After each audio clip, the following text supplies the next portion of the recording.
নমস্কাৰ বন্ধু বান্ধৱীসকল, আজি মই এনে এটি ভিডিঅ' আপোনালোকৰ ওচৰলৈ লৈ আহিছোঁ। সেইটো হ'ল আগ্যাথুৰিত থকা গণেশ মন্দিৰ।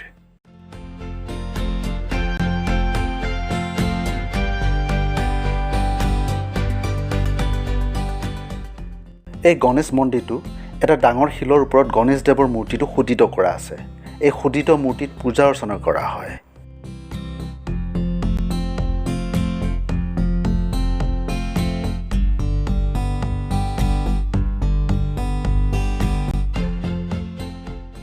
মন্দিৰৰ সন্মুখভাগৰ ঠিক বিপৰীত ফালে ফুলৰ মালাৰ সৈতে ধূপ ধূনা আৰু পূজা সামগ্ৰীৰ দোকানসমূহ দিয়া আছে।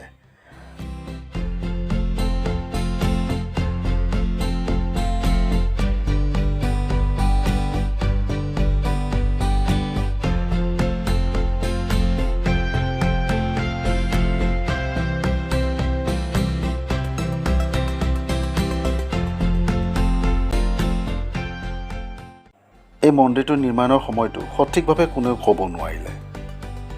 পূজাৰী এজনে কিন্তু ভেবেলা বাবাৰ নাম ল'লে, আৰু এইজনে হ'ল ভেবেলা বাবা।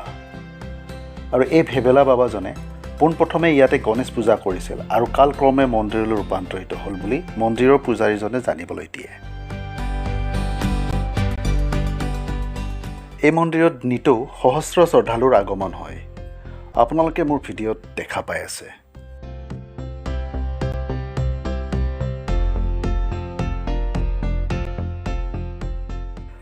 মই ভিডিঅ'টো লৈ থকা অৱস্থাত স্থানীয় মানুহ তথা ভক্তই পূজা কৰি থকা দেখা গ'ল।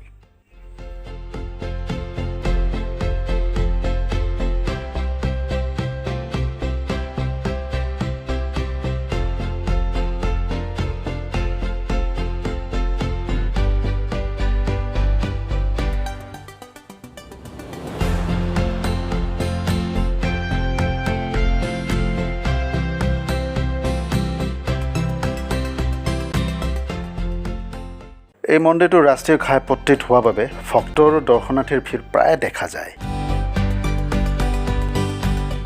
এই গণেশ মন্দিৰটোৰ বিষয়ে আপোনালোকৰ ওচৰত দাঙি ধৰাৰ উপৰিও মই আগ্যাথুৰি নামৰ ঠাইখিনিৰ বিষয়ে এই ভিডিঅ'টিৰ মাধ্যমেৰে সবিশেষ জনাওঁ আহক।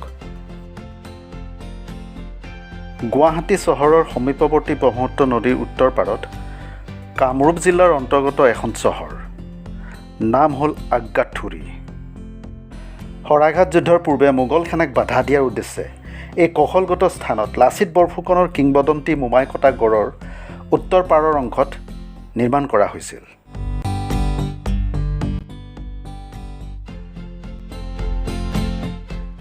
এতিয়া ইয়াত একো দেখিবলৈ পোৱা নাযায়, কিয়নো ৰাজহুৱা পথৰ অংশ হৈ পৰিল।